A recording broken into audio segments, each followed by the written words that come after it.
भारत के दो महान विचारकों महात्मा गांधी और डॉक्टर भीमराव अंबेडकर ने देश की आज़ादी और समाज के पुनर्निर्माण के लिए अपने अपने तरीके से संघर्ष किया।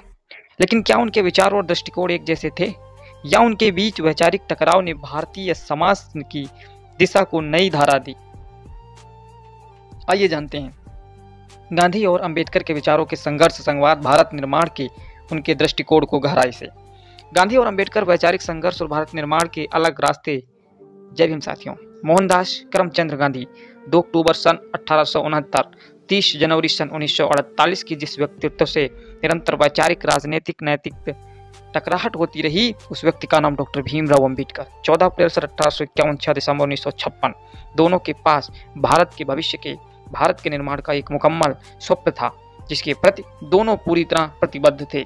दोनों आधुनिक भारत के ऐसे व्यक्तित्व थे जो कि एक साथ चिंतक, विचारक, नेता और संघर्षशील कार्यकर्ता थे। जहां गांधी का यह मानना था कि ब्रिटिश औपनिवेशिक दासता से भारत की मुक्ति सबसे बड़ा कार्यभार है, यही भारत की समस्याओं की मूल जड़ है। वहीं अंबेडकर का मानना था कि वर्ण जाति की व्यवस्था से मुक्ति का संघर्ष ब्रिटिश औपनिवेशिक व्यवस्था से मुक्ति के संघर्ष जितना ही जरूरी है और महत्वपूर्ण है। दोनों संघर्ष एक साथ चलाया जाना चाहिए। वर्ण व्यवस्था को ही वे ब्राह्मणवाद कहते थे। जहां गांधी आदर्श समाज के रूप में राम राज्य की कल्पना करते थे, वहीं अंबेडकर बुद्ध से प्रेरणा लेते हुए स्वतंत्रता, समता और बंधुत्व पर आधारित भारत के निर्माण का स्वप्न देखते थे।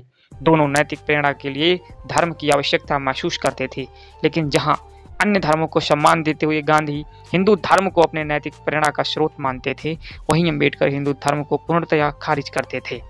गांधी के धर्म में ईश्वर और आस्था के लिए जगह थी, जबकि अंबेडकर बुद्ध धर्म के रूप में एक ऐसे धर्म की बात करते थे जिसमें ईश्वर के लिए कोई जगह नहीं थी, जिसमें आस्था नहीं बल्कि तर्क धर्म के केंद्र में था। लंबे समय तक गांधी वर्ण व्यवस्था और जाति व्यवस्था दोनों का समर्थन करते रहे। बाद में उन्होंने अस्पृश्यता के साथ जाति व्यवस्था का विरोध करना शुरू कर दिया और अंतर जातीय विवाहों का भी समर्थन करने लगे, लेकिन जीवन के अंतिम समय तक वे वर्ण व्यवस्था का समर्थन करते रहे। इसके विपरीत अंबेडकर वर्ण व्यवस्था और जाति व्यवस्था दोनों को एक दूसरे का पर्याय मानते थे। उनका कहना था कि गांधी वर्ण व्यवस्था का समर्थन करके जाति व्यवस्था के पक्ष में ही खड़े हो जाते हैं, क्योंकि वर्ण व्यवस्था से ही जाति व्यवस्था निकली है। गांधी अछूत प्रथा के खिलाफ संघर्ष करते रहे। अंबेडकर कहते थे कि छुआछूत का खात्मा वर्ण जाति व्यवस्था के खात्मे के बिना नहीं हो सकता। उम्र में भले ही गांधी अंबेडकर से करीब 23 वर्ष बड़े थे, लेकिन भारत में दोनों के संघर्ष की शुरुआत कमोवेश एक साथ ही होती है। गांधी 1915 में दक्षिण अफ्रीका से भारत वापस आते हैं, जबकि उनकी उम्र करीब 46 वर्ष है, और 1921 में कांग्रेस बागरूड से संभालते हैं। और अंबेडकर 1917 में कोलंबिया विश्वविद्यालय से पीएचडी की डिग्री प्राप्त करके वापस भारत आते हैं और 1918 में वर्ण जाति व्यवस्था के खिलाफ अपने संघर्षों की शुरुआत करते हैं, जब वे नागपुर में शोषित वर्गों के सम्मेलन में शिरकत करते हैं। भारत में संघर्षों की शुरुआत के साथ ही गांधी के निशाने पर ब्रिटिश औपनिवेशिक शासन है, तो अंबेडकर के निशाने पर वर्ण जाति व्यवस्था है। गांधी और अंबेडकर दोनों अपने संघर्षों की शुरुआत सत्याग्रह से करते हैं। तो अंबेडकर महार सत्याग्रह से। गांधी नामक सत्याग्रह के लिए जाने जाते हैं, तो अंबेडकर महार सत्याग्रह के लिए 20 मार्च सन 1927 को महाराष्ट्र राज्य के रायगढ़ जिले के महार स्थान पर दलितों को सार्वजनिक शवदार तालाब से पानी पीने को और इस्तेमाल करने का अधिकार दिलाने के लिए अंबेडकर ने यह सत्याग्रह किया था। नमक सत्याग्रह की शुरुआत 12 मार्च सन 1930 को हुई। 12 मार्च सन 1930 में गांधी ने अहमदाबाद के पास स्थित साबरमती आश्रम से दांडी गांव तक 24 दिनों तक पैदल मार्च निकाला था। महार सत्याग्रह अछूतों के पानी पीने अधिकार के लिए था, तो नमक सत्याग्रह नमक बनाने के भारतीयों के अधिकार के लिए था।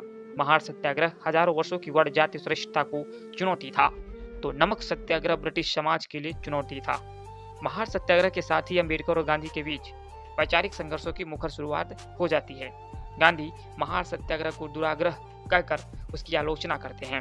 फिर दोनों की मुलाकात द्वितीय गोलमेज सम्मेलन में हुई, जहां दोनों व्यक्तियों के बीच तीखी बहस हुई। गांधी ने इस सम्मेलन में कहा कि वे पूरे भारत का प्रतिनिधित्व करते हैं। अंबेडकर ने उनका प्रतिवाद करते हुए कहा कि गांधी सिर्फ सवर्णों का प्रतिनिधित्व करते हैं, वे अछूतों का प्रतिनिधित्व नहीं करते। इसी सम्मेलन में अंबेडकर ने अछूतों के लिए मुसलमानों और सिखों की तरह ही पृथक निर्वाचक मंडल और दोहरे मतदान के अधिकारी की मांग रखी, जिसका गांधी ने तीखा विरोध किया। आखिर ब्रिटिश सरकार ने अंबेडकर की मांग को मान लिया। अछूतों को पृथक निर्वाचन मंडल प्रदान करने के विरोध में गांधी जी ने आमरण अनशन शुरू कर दिया। इसके बाद अंबेडकर को गांधी के साथ 24 सितंबर सन 1932 को पूना पैक्ट करना पड़ा। अंबेडकर ने परिस्थिति जन्म करोड़ों से पूना पैक्ट कर तो लिया, लेकिन कभी भी इसके लिए वे गांधी को माफ नहीं कर पाए। उन्होंने कई अवसरों पर यह कहा कि समझौते ने अछूतों को राजनीतिक रीढ़ तोड़ दी। पूना पैक्ट के बाद गांधी अछूतोद्धार के कार्यक्रम में जोर शोर से लग गए। गांधी और अंबेडकर के बीच एक तीखी टकराहट अंबेडकर की किताब जाति का विनाश आने के बाद हुई। उन्होंने उस किताब पर बड़ी टिप्पणी अपने अखबार हरिजन में लिखी, जिसमें उन्होंने वर्ण व्यवस्था का पक्ष लिया और हिंदू धर्म पर अंबेडकर के हमले को खारिज करने की कोशिश की, लेकिन साथ ही जाति का विनाश किताब को हर भारतीय को पढ़ने की सलाह देते हुए कहा कि डॉक्टर अंबेडकर हिंदुत्व के लिए चुनौती है। गांधी अंबेडकर को हिंदुत्व के लिए चुनौती मानते थे, तो अंबेडकर उन्हें हिंदुत्व के रक्षक के रूप में देखते थे। दोनों व्यक्तियों के बीच हिंदू धर्म और वर्ण व्यवस्था को लेकर निरंतर वाद विवाद संवाद चलता रहता है। वीडियो कैसी लगी कमेंट करके जरूर बताएं। वीडियो को लाइक शेयर और चैनल को सब्सक्राइब जरूर करें। साथियों, वीडियो पसंद आए तो वीडियो को आगे भेजिए, शेयर कीजिए, कमेंट करिए। मिलेंगे नई वीडियो में, तब तक के लिए हम चलते हैं साथियों। डॉक्टर रामू सिद्धार्थ सर और डॉक्टर अलख निरंजन सर। इस वीडियो से आप क्या समझे कमेंट करके जरूर बताएं। मिलेंगे नेक्स्ट वीडियो में, तब तक के लिए जय भीम, जय भारत, धन्यवाद।